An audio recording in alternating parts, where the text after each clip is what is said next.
Supreme court ने लिया संज्ञान और सरकार हो गई तलब।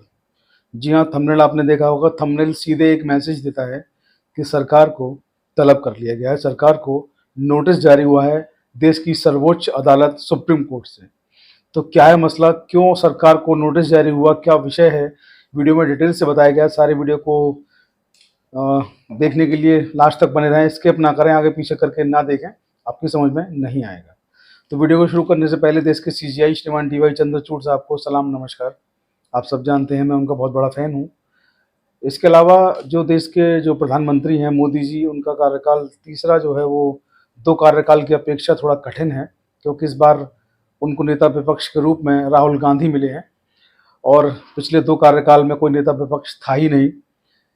इसके अलावा जो सीबीआई है, ईडी है, उनकी जो कार्यशैली है वो सब आप देख रहे हैं।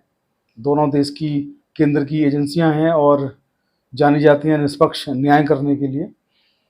इसके अलावा आप लोग देख रहे हैं कि दिल्ली के मुख्यमंत्री अरविंद केजरीवाल, जिन पर कि उनकी सरकार पर तमाम तरह के आरोप लगते रहते हैं, उनको अभी वो जेल में बंद हैं। आबकारी नीति जो थी दिल्ली की, उसमें कुछ धन लेने का, मनी लॉन्ड्रिंग का उनका मामला बताया गया, जो ईडी का केस है और जो सीबीआई का केस है। ईडी के केस में उनको बेल मिल चुकी थी, लेकिन मामला हाई कोर्ट में पेंडिंग था और इधर सीबीआई ने उनको गिरफ्तार कर लिया जेल के अंदर जाके ही। जेल के अंदर रहने के दौरान ही जब दिल्ली में जब पानी संकट आया तो पानी माफिया का जिक्र हुआ, बताया गया दिल्ली की सरकार फेल है। आप आम आदमी पार्टी जो है आप है, उन्होंने कहा कि 7 सांसद जो हैं वो भाजपा के हैं, अगर हम काम नहीं कर पा रहे हैं तो वो काम करके दिखाएं, सांसद कामचोर हैं। आम आदमी पार्टी का भाजपा पर आरोप था, भाजपा का आम आदमी पार्टी पर आरोप था, सबने देखा। इसके बाद दिल्ली में बाढ़ आई, वो भी आप सबने देखा। इन सब के रहते हुए दिल्ली में जो अभी कहेंगे कि कुछ समय पहले 27 जुलाई को एक हादसा हुआ और उस हादसे ने पूरे देश को झकझोर कर रख दिया। मैं बात कर रहा हूँ दिल्ली में एक आईएएस कोचिंग सेंटर के बेसमेंट में पानी भर जाने से 3 छात्रों की जो मौत हुई उसकी। दिल्ली में बारिश हुई, बहुत तेज़ बारिश हुई, जैसा कि हर बार होती है। राजेंद्र नगर में कोचिंग सेंटर है, नाम आप सबको मालूम है, मैं नाम यहाँ लेना ज़रूरी नहीं समझता, आप सब जानते हैं कौन सा वो कोचिंग सेंटर था। उसके बेसमेंट में पानी भरा और 3 छात्र जो हैं निकल नहीं पाए। पानी सेकंडों के अंदर उसमें भर गया और उनको निकलने का मौका नहीं मिला और उनको अपनी जान गंवानी पड़ी। जो 3 स्टूडेंट थे उनके नाम मैं आपको बता दूं, उनके नाम हैं श्रेया यादव, नेविन डाल्विन और तानिया सोनी। ये 3 छात्र थे, होनहार थे। आगे चलकर सिलेक्शन अगर इनका होता तो देश को नई दिशा दे सकते थे, क्योंकि आईएएस जैसी परीक्षा की तैयारी कर रहे थे। अगर सिलेक्शन होता तो निश्चित तौर पर युवा हैं, देश को कुछ ना कुछ तो बेहतर देकर जाते। समय पूर्व उनकी इस तरीके से दुर्घटना में मृत्यु होना सबको झकझोर देता है। हमें भी ये घटना बहुत झकझोर गई है और सुप्रीम कोर्ट जो है इस घटना का संज्ञान सुप्रीम कोर्ट ने जब लिया तो सुप्रीम कोर्ट ने जो आदेश किया वो आदेश सबको चौंकाने वाला था। थोड़ा इसका जो ब्रीफ है वो मैं थोड़ा पढ़ देता हूँ, आपको समझ में थोड़ा आसानी से आएगा। सुप्रीम कोर्ट ने इस घटना का संज्ञान लिया और सुप्रीम कोर्ट की जो बेंच है, जिसकी बेंच के 2 जस्टिस हैं, जस्टिस उज्ज्वल भुइयां और जस्टिस सूर्यकांत, इन दोनों की बेंच ने इन कोचिंग सेंटर जो हैं दिल्ली के, इनको डेथ चैम्बर बताया। मामला बहुत पेचीदा है, बहुत सेंसिटिव ये विषय है। सुप्रीम कोर्ट, देश की शीर्ष अदालत जो है वो ये कहती है कि दिल्ली के कोचिंग सेंटर जो हैं डेथ चैम्बर बन चुके हैं। तो पूरे देश से जो माँ बाप हैं, जो पेरेंट्स हैं, बच्चों के ऊपर मोटी फीस खर्च करते हैं, दिल्ली उनको पढ़ने के लिए भेजते हैं कि जाइए आईएएस की, आईपीएस की तैयारी कीजिए और डीएम या एसएसपी बनकर अपने ज़िले का, अपने गांव का, अपने परिवार का नाम रोशन करिए। तो इतनी मोटी फीस चुकाने के बाद इतने बड़े अरमान लिए जो छात्र पहुंचते हैं कोचिंग करने के लिए और जो पेरेंट्स उनको भेजते हैं कोचिंग करने के लिए, ये उनके लिए कहीं ना कहीं बहुत बड़ी एक टिप्पणी है जो सुप्रीम कोर्ट की शीर्ष अदालत की, देश की शीर्ष अदालत से टिप्पणी आई है और उन्होंने दिल्ली के कोचिंग सेंटर को कहा कि ये डेथ चैम्बर बन गए हैं। बेंच ने कहा कि हम चिंतित हैं, कोचिंग सेंटर बच्चों की ज़िंदगी से खिलवाड़ कर रहे हैं। देखिए, सुप्रीम कोर्ट जो देश की सर्वोच्च अदालत है, उसको जो टिप्पणियां करनी पड़ रही हैं, बहुत गंभीर टिप्पणियां यहाँ पर सुप्रीम कोर्ट की तरफ से हो रही हैं। पहली टिप्पणी जो उन्होंने डेथ चैम्बर बताया, दूसरी टिप्पणी में उन्होंने कहा कि दिल्ली के कोचिंग सेंटर जो हैं बच्चों की ज़िंदगी से खेल रहे हैं। बहुत गंभीर टिप्पणी है अपने आप में। इसके अलावा उन्होंने कहा कि कोचिंग सेंटर यदि नियम पूरे नहीं करते तो ऑनलाइन मोड में उनको पढ़ाई शुरू कर देनी चाहिए। कोचिंग सेंटर जो नियम उनके लिए बनाए गए हैं, अगर वो पूरे नहीं करते हैं तो उनको ऑनलाइन मोड में पढ़ाई शुरू कर देनी चाहिए। बच्चों की ज़िंदगी से खिलवाड़ क्यों? बेसमेंट में क्लासेस क्यों? ये बड़ा सवाल है। बेसमेंट जो होते हैं किसी बिल्डिंग में, अगर आप देखेंगे, जब उनका नक्शा आप देखेंगे तो बेसमेंट में केवल और केवल पार्किंग दिखाई जाती है, पार्किंग बनाई जाती है। पार्किंग की जगह बेसमेंट में दिखाकर नक्शे को पास कराया जाता है संबंधित अथॉरिटी से। और अथॉरिटी का ये भी एक रूल है कि अथॉरिटी की जिम्मेदारी होती है कि मौका पर जाकर मौका का मुआयना करें और वहाँ जाके देखें कि जो संबंधित जो बिल्डिंग जो बनी है, जिसका नक्शा पास किया, जिसमें उन्होंने कहा कि बेसमेंट में पार्किंग होगी, तो वास्तव में वहाँ पर पार्किंग चल रही है या उसको किसी अन्य उपयोग में लिया जा रहा है, इस बात का भौतिक सत्यापन भी होता है।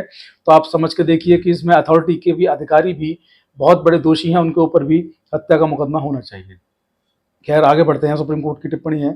सुप्रीम कोर्ट ने इन टिप्पणी के साथ दिल्ली की सरकार, केंद्र की सरकार और एमसीडी को नोटिस जारी कर जवाब मांगा है। बहुत बड़ी बात है।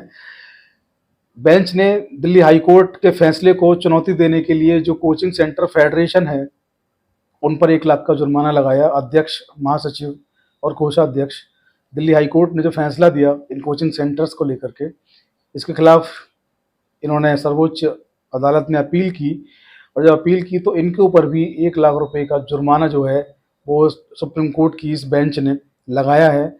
हाई कोर्ट ने जो आदेश किया, वो आदेश उन्होंने ये किया था कि बिना फायर एनओसी के जो सेंटर चल रहे हैं, कोचिंग सेंटर, उनको तत्काल बंद कर दिया जाए, ऐसा आदेश उन्होंने किया था। और उन्होंने जांच जो है पूरे मामले की, पूरे घटनाक्रम की 2 अगस्त को सीबीआई को सौंपी थी। दिल्ली हाई कोर्ट का साफ साफ आदेश था कि जांच सीबीआई करेगी और जो भी कोचिंग सेंटर हैं जिन पर कि फायर की एनओसी नहीं है, उनको तत्काल रूप से बंद कर दिया जाए। इसके साथ दिल्ली हाई कोर्ट ने एक और बहुत बड़ी टिप्पणी की थी। आपको याद होगा, वीडियो जारी हुआ था इस पूरे केस में। एक कार आपको एसयूवी गुजरती हुई दिखाई दी। पानी का फ्लो जो है, बताया गया कि इस कार से पानी का फ्लो जो था वो गेट की तरफ आया और गेट की तरफ पानी का फ्लो आया, जिससे गेट उखड़ गया, जिसकी वजह से बेसमेंट में पानी भर गया और उन बच्चों की मृत्यु हो गई। पुलिस ने इस एसयूवी चालक को गिरफ्तार किया, जिसके ऊपर हाई कोर्ट ने बहुत बड़ी टिप्पणी की और हाई कोर्ट ने संबंधित जो कार चालक था उसको जमानत भी दे दी। हाई कोर्ट ने दिल्ली पुलिस की खिंचाई करते हुए बड़ी टिप्पणी की। हाई कोर्ट ने कहा कि किसी भी राह चलते व्यक्ति को, किसी राहगीर को आप कैसे गिरफ्तार कर सकते हैं, उसके भी मौलिक अधिकार होते हैं। आपने इस पूरे मामले में जिन लोगों को गिरफ्तार किया जाना चाहिए उनको गिरफ्तार नहीं किया और आपने उस कार चालक को गिरफ्तार कर लिया। कार चालक वहां से कार लेकर गुजर रहा है, आपने इस पूरी घटना के लिए उसको जिम्मेदार मान लिया, उसको गिरफ्तार कर लिया, जबकि आपको गिरफ्तार जो है उन कोचिंग संचालकों को करना है जो बेसमेंट में जो गैर कानूनी तरीके से अपनी कोचिंग्स को चला रहे हैं।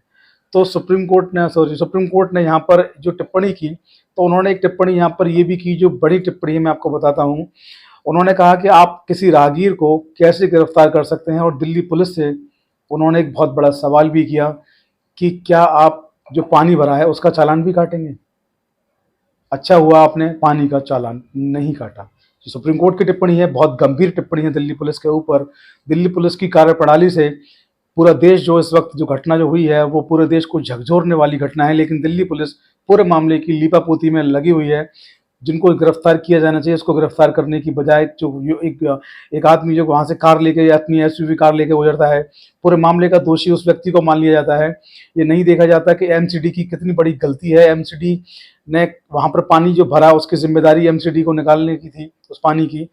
बेसमेंट में कोचिंग सेंटर चल रहे हैं, उसकी अनुमति किसने दी? जो संबंधित अथॉरिटी है, जो नक्शा पास करती है, अथॉरिटी ने भौतिक सत्यापन जाकर वहाँ पर क्यों नहीं किया? क्यों बेसमेंट में कोचिंग चल रहे थे? इन सारी चीज़ों को छोड़कर वो जो है एक राहगीर का चालान कर देती है दिल्ली पुलिस। तो सुप्रीम कोर्ट ने यहाँ पर एक बहुत गंभीर टिप्पणी की। उन्होंने दिल्ली पुलिस से पूछा कि क्या आप पानी का चालान भी काट सकते हैं, और कहा चलो अच्छा है आपने पानी का चालान नहीं काटा। तो दिल्ली पुलिस को भी सबक लेने की ज़रूरत है, न्याय करने की ज़रूरत है। पूरा देश जो है वो दिल्ली पुलिस की तरफ, सुप्रीम कोर्ट की तरफ न्याय की दृष्टि से देख रहा है। उनको लगता है कि न्याय मिलेगा, सुलभ मिलेगा। तो दिल्ली पुलिस की भी जिम्मेदारी हो जाती है कि जो दोषी हैं उन पर कठोर कार्रवाई करे और इस तरीके की खानापूरी ना करे। ये बात अलग है कि संबंधित व्यक्ति जो कार चालक था उसको जमानत मिल चुकी है, लेकिन सुप्रीम कोर्ट की इतनी गंभीर टिप्पणी आना दिल्ली पुलिस के लिए भी प्रश्न का चिन्ह उसके ऊपर लगाती है कि दिल्ली पुलिस वास्तव में कैसा काम करती है। तो आज की वीडियो में इतना ही। आप लोग बने रहें, जो भी इस मामले में नया अपडेट होगा उससे आपको अपडेट कराते रहेंगे। वीडियो को शेयर फॉरवर्ड करना ना भूलें, बने रहें हमारे साथ, सब्सक्राइब करना ना भूलें, और जो लोग पहली बार हमारे वीडियो को देख रहे हैं वो नोटिफिकेशन का बेल ज़रूर दबा दें। जय हिंद, जय भारत, नमस्कार।